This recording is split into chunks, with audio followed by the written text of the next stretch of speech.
Welcome back to রিনিজ motion studio. আজকে আপনাদের সাথে আমি শেয়ার করব আমার এই ফুড ব্যানারটাতে আমি কিভাবে স্মোকটাকে অ্যাড করেছি। সেটাই আমি আমার স্ক্রিন রেকর্ড করে আমার কাজটাকে আমি আপনাদের সাথে দেখানোর জন্যে আমি এখন রেডি হয়েছি। আমি গ্রিন স্ক্রিন থেকে আগেই আমি ডাউনলোড করে রেখেছিলাম স্মোক। সেই স্মোকটাকে আমি আফটার ইফেক্ট প্যানেলে নিয়ে আমি এখানে এনে বসাবো এবং এই সবুজ যে লেয়ারটা, এই সবুজ লেয়ারটাকে আমি সরিয়ে দেব কিভাবে, শুধু স্মোকটা থাকবে সেটাই আমি দেখাবো আজকে।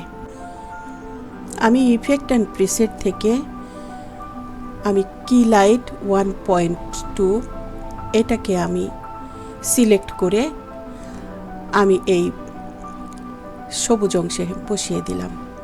এরপরে এই প্রিসেট থেকে আমি কলমের মতো যে অংশটা আছে ওটাকে এনে ক্লিক করলেই সবুজ অংশটা সরে যাবে, শুধু স্মোক থাকবে। এইভাবে এই খাবারের মধ্যে, যে কোনো খাবারের মধ্যে যদি আমি ধোঁয়া দিতে চাই, স্মোক দিতে চাই, আমি এইভাবে অ্যানিমেশন দিয়ে আমি নিয়ে আসছি। এটা খুবই সহজ। যারা আফটার ইফেক্টের কাজ জানেন, করেন, তারা এটা তাদের জন্যে এটা কোনো ব্যাপার না। যারা জানেন না তাদের কিছুটা হলেও উপকার হবে।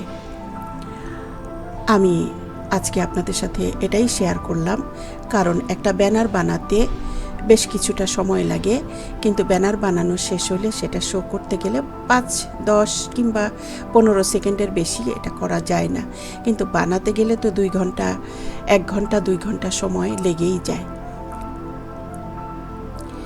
এনিওয়ে, আমি আজকে আপনাদের সাথে স্মোকটা কিভাবে এখানে বসিয়েছি, আমি আমার কাজের ব্যানারটা বানানোর সময় আমি স্ক্রিন রেকর্ড করেছি, সেটাই আপনাদের সাথে আমি শেয়ার করলাম।